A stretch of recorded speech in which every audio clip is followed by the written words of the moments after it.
I spent a week here and I didn't see one black person. Does race for you play into either a comfort level, or is that important, or is it just something you're aware of sometimes? How is that? I don't think I'm just going like, oh, I want like black friends. Like, that's not it. But you notice like you're the only one. Yeah.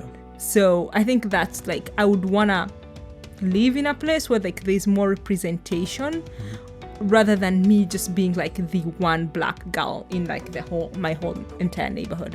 One of the things is that we think of diversity as, oh, I want more diversity because, that somehow it's better for the minorities. But I feel like when you're in the majority, if you don't get to know the story of other people, then you actually live in a bubble of ignorance in some ways. And I just don't think ignorance is bliss.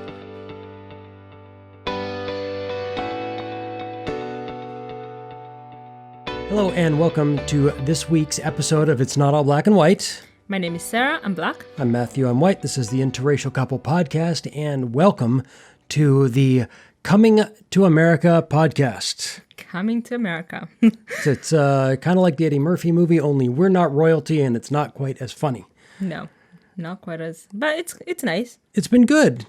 Coming to America is a pretty good thing. We did, those of you who have been following our journey know, we spent the last year and a half living in Kenya, and about a month ago, we came back.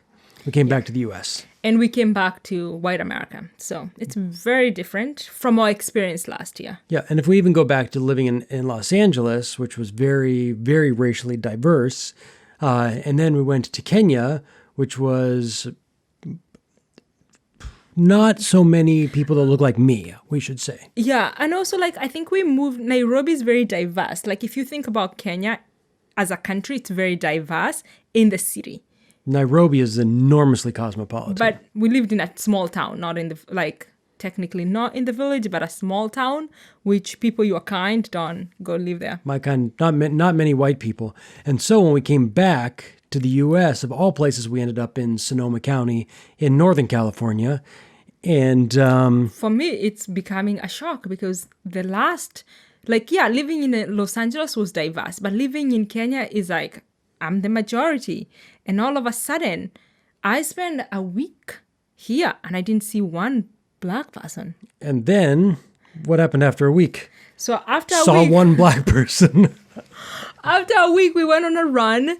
And there was this brother running with me, and I saw him and I was just like, hi. So that was really different. It's just been different. So yeah. So in this week's podcast, we're going to kind of talk about the differences of living in Kenya and now having to move here. Yeah. And then being in a very white part of the world. And then some of the whys and some of the differences, America and Kenya are very different. Nakuru and Sonoma County are very different, though there's a lot of things actually between Nakuru and Sonoma County that they have in common. So there's a lot, this is rural land, So I would be walking down my street in Nakuru and they were I would be sharing my street with cows and now it's I'm literally seeing cows as we are outside as we record this podcast. So there's a little bit of that. I've never lived in rural America, and this almost seems yes, I'm in California, but it's still very rural. Yeah, it's a very different experience from being in LA. Yeah. And there's still, this is a part of the world where people really want to go back to living on the land. And I think sometimes it can be very glorified, right? Let's go back and live off of the land. And there is a lot of, I think there is a lot of glory in it. It's sometimes some people think it's the best way to do it. And I don't know if it's the best way, but it's certainly, I think one of the things that's interesting is that there are, there's always it seems like there's a lot of push around the globe, particularly in developing countries, to be let's get away from, subsistence farming and being self-sufficient and be more communally sufficient. And then where that exists very strongly, here, now it's oh, you know what? Actually, there were some things that we lost by over-mechanizing, by being in the big cities, by having by having everybody kind of break up. Someone does food, somebody does cleaning, somebody does, the street work, somebody does all this stuff, to being in a place where, one of the cabin where we're living, when anything needs to be done to it, it's not somebody else who comes and fixes it. It's us who fix it. So, so this is a very different experience for me, and for you too. Is it different for you, or you just feel like you're coming back home? No, well, I went to high school in Sonoma County. Most of my closest friends in the world live here, and my family lives here. My dad's here, my brothers, kids are close by. So there's a lot of people that are close, but I didn't live here very long. I lived here for 4 years of my life, really, maybe 4.5. And even then that was in high school. And in high school, I spent a half a year living in Germany. And then I traveled quite a bit. So my actual time here in Sonoma County was not a lot. And now, if our plan at this point is to stay for a year. And so we had a year and a half in Kenya. Now we're a year here. And then, the plan at this point is that we'll go back. But I think one of the things that we're noticing in the world right now is that what we plan right now could be very different in a year from now. True.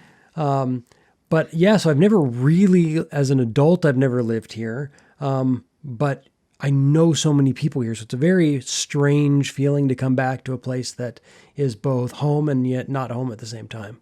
Yeah, it's interesting for me, to come back.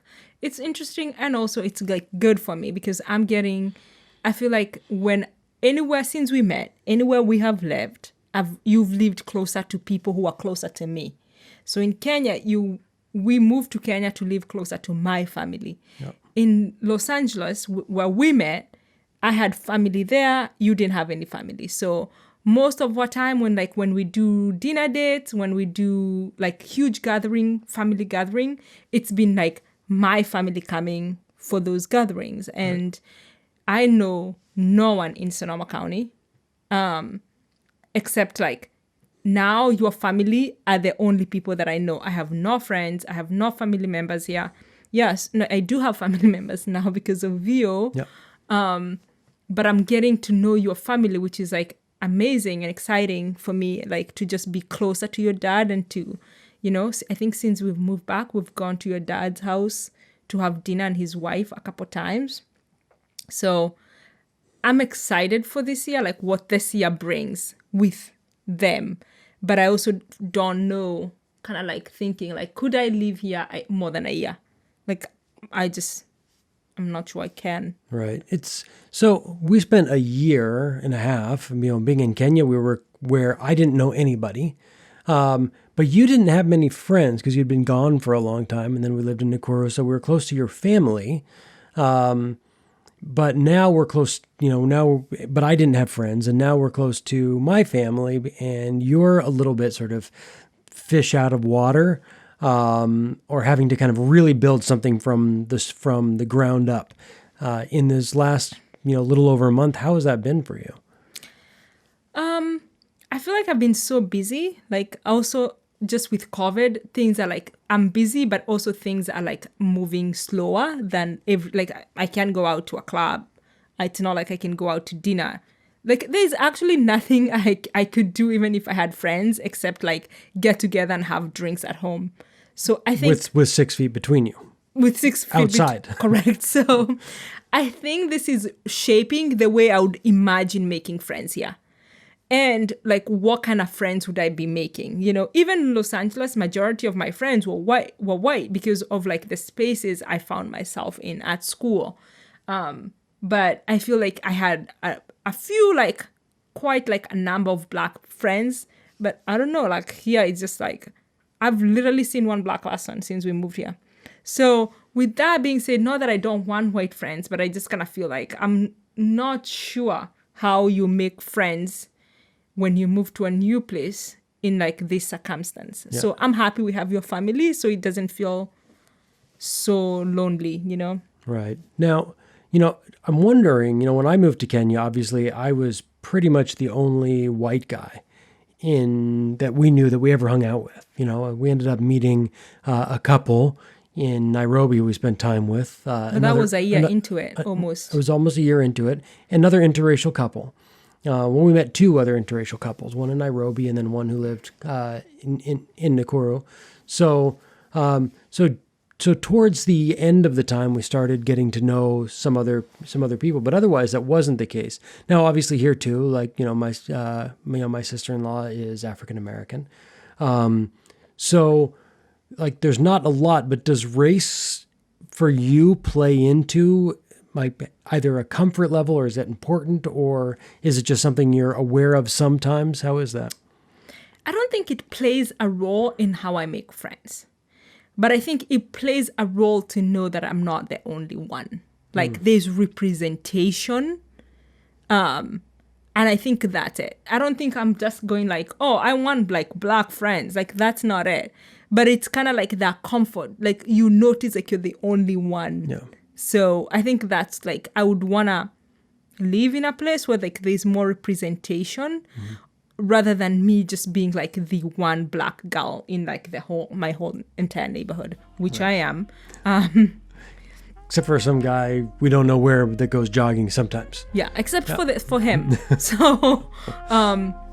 So I feel like I would rather live in a place where I think maybe living in America, that's just how it is, that I'm always going to notice, but I don't know, maybe not. If you live in Atlanta or like Chicago or like even LA,